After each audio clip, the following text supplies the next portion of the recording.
국내 대표적 블루칩 작가인 이우환 작가의 작품 공동구매는 1분 18초 만에 이루어졌다고 하는데요. 아트테크의 호황은 지나칠 수 없는 대세입니다. 오늘의 트렌프레소는 아트테크와 NFT 아트입니다. BTS의 R&B 등의 셀럽들이 미술에 관심을 갖게 되면서 젊은 층이 예술에 눈을 뜨고 붐을 일으켰다. 아트페어와 갤러리에 찾아 저렴한 가격에 독특한 미술품을 구입하는 것, MZ세대의 트렌드이자 라이프 스타일이다. 지금껏 살아오면서 예술, 아트라는 키워드가 이렇게 대중적으로 회자된 적이 있었을까요? RM 투어라고 들어보셨나요? BTS의 RM이 다녀간 전시를 방탄소년단의 팬인 아미들이 따라하는 투어라고 합니다. 국내 대표적 블루칩 작가인 이우환 작가의 작품 공동구매는 1분 18초 만에 이루어졌다고 하는데요. 마치 유명 연예인 기획사 앞의 풍경처럼 원하는 작품을 구매하기 위해 갤러리 앞에 텐트를 치는 현상, 구매 기회를 뺏기자 옥신각신 항의하는 모습, 이 모두 현재 아트 시장에서 보여지고 있는 믿지 못할 풍경들입니다. 순삭됐다는 이우환 조각투자 회원의 60%는 MZ세대, 특히 여성 고객이라고 하네요.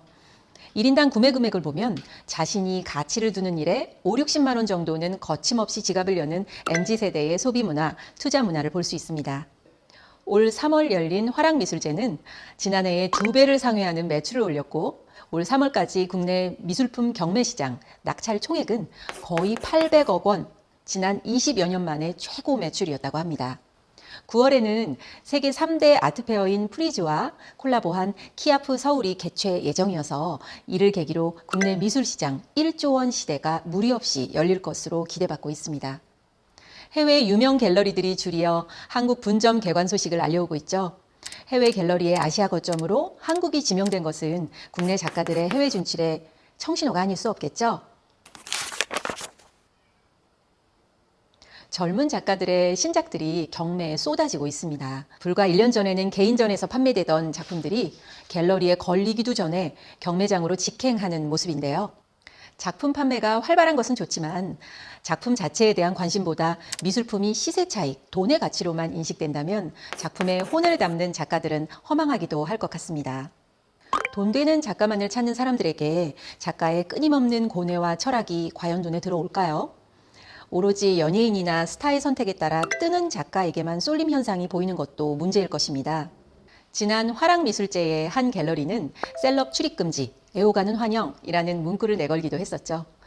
작품성 이전에 미술품이 투기의 대상으로 전락하는 점과 더불어 현 MZ세대의 투자 열풍 이후에 아트마켓을 준비해야 한다는 전문가들의 지적 또한 있습니다. 아트테크가 MZ세대에게 인기를 끌기 시작한 건 BTS처럼 스타가 소장한 작품들이 입소문 나면서부터입니다. MZ세대 컬렉터들은 작가 개인의 역량보다 본인이 선호하는 스타가 노출시켜주는 작품을 선호한다고 하는데요. 코로나도 한몫했습니다. 집에 있는 시간도 길어졌고 인테리어 소비가 늘어나면서 아트를 집에 두고 즐기는 문화 자체가 세대와 성별을 막론하고 인기를 끌고 있는 것이죠. 이 덕분에 인테리어와 작품을 연계한 신규 사업들도 등장하고 있습니다. 더불어 미술품 투자가 소수 자산가들의 전유물로부터 대중의 투자 문화가 되기까지는 저금리 기조의 장기화가 큰 몫을 하는데요. 주식, 부동산 투자에 눈뜬 MZ세대는 미술품 조각 투자, 공동구매, NFT 투자 등에 적극적으로 자신의 취향을 반영해 아트테크의 주인공으로 부상한 것이죠. 기업들도 브랜딩과 프로모션의 아트 상품을 운영하면서 아트테크의 대중화에 기여하고 있죠. 야요이 쿠사마, 카우스 등 기성 블루칩 작가의 작품들이 아트 상품과 결합해서 더욱 친숙한 형태로 등장하고 팝아트를 더욱 대중화한 모습의 웹툰 스타일 작품이 인기를 끌고 있습니다. 5월에 열리는 코리아 아트쇼에는 대중에게 친숙한 웹툰 작가 기안84의 참여도 눈에 띄네요. MZ세대는 원하는 작품이 있다면 기존 실적과 인지도가 높은 화랑, 경매회사 여부를 따지지 않기 때문에 오히려 다양한 중소형 화랑들이 활성화되는데도 큰 몫을 하고 있습니다. 더 나아가 미술품 거래가 화랑 중심으로부터 백화점, 홈쇼핑과 같은 대중 유통 채널, 그리고 신진 작가와 대중 간의 직거래로도 이어지는 모습입니다. 유명인에게도 아트 컬렉션 같은 힙한 취미를 보여준다는 것은 트렌드세터로서 자신의 라이프 스타일을 마케팅하기 좋은 방법일 겁니다. 구매하는 작가의 작품관에 자신의 세계관을 투영해 작가의 깊은 사유와 철학을 내 것으로 빌려오기 좋은 수단일 테고요. 사실 디자인을 설명할 때 디자인은 아트가 아니야 라는 표현으로 디자인이 가져야 할 기능성을 설명하는데요.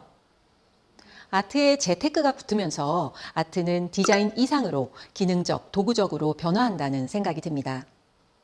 경제적 기능과 더불어 그 작품을 소장하는 개인의 세계관, 아이덴티티를 대변해 줄 수 있는 하나의 상징성으로 기능하는 도구적 역할이 부여되는 것이죠.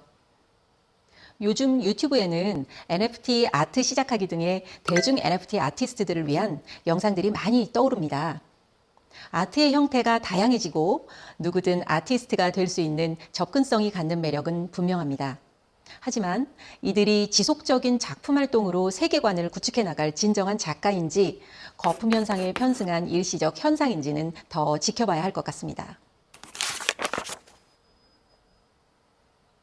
신사업 동력이 필요한 유통업계에게 이 같은 아트테크의 호황은 지나칠 수 없는 대세입니다. 코로나로 인테리어 시장에 호황이 일자 예술품을 활용한 인테리어 소품 활용도가 높아 유통업계는 미술품의 사업화에 나섰습니다. 신세계는 이미 서울 옥션에 지분을 확보하고 백화점 모바일랩에 디지털 아트 갤러리를 선보였죠. 경매에 붙여진 원화 작품은 실물과 함께 NFT를 증정하기도 했습니다. 현대 판교 백화점은 최근 판교 아트 뮤지엄을 열고 NFT 작품을 포함해 국내외 200점에 가까운 작품을 선보였죠. 급기야 보다 대중의 채널인 홈쇼핑까지 합류했는데요. 롯데홈쇼핑은 필독, 한상윤 작가의 한정판 작품을 새로운 플랫폼에서 판매하기도 했죠. 이 모든 유통기업들의 행보에는 신진 작가 그리고 NFT라는 화두가 대중상품으로 등장한다는 유사점이 있습니다. 미술 작품들이 라이브 커머스, 홈쇼핑에 등장한다는 사실부터가 이건 팔린다라는 상품적 가치를 증명한다고 할 수 있죠. NFT는 특정 작품에 대한 디지털 인증서입니다. 각각의 NFT는 고유의 토큰 아이디로 확인이 되고 블록체인상에서 확인 가능한 식별 정보를 담고 있습니다. NFT는 예술가와 크리에이터들에게 자신들의 디지털 작품과 희귀 콜렉터블을 안전하게 지킬 수 있는 도구로 인기가 높아진 모습인데요. 오프라인의 현물로 이루어진 작품보다 보관과 갤러리화가 쉽고 구매 이력과 이전 소유자 정보까지 모두 기록되어 있기 때문에 그 소유권에 대한 희소 가치가 더욱 보장된다고 합니다. 이미지, 영상, 음악 등 미술뿐 아니라 전반적 예술 분야에서 NFT 디지털 자산이 쏟아져 새로운 플랫폼에서 활발히 거래되고 있죠. 현재 전 세계적으로 가장 인기를 얻고 있는 NFT 컬렉션은 단연 BAYC로 알려진 지루한 원숭이 요트클럽이라고 할 수 있습니다.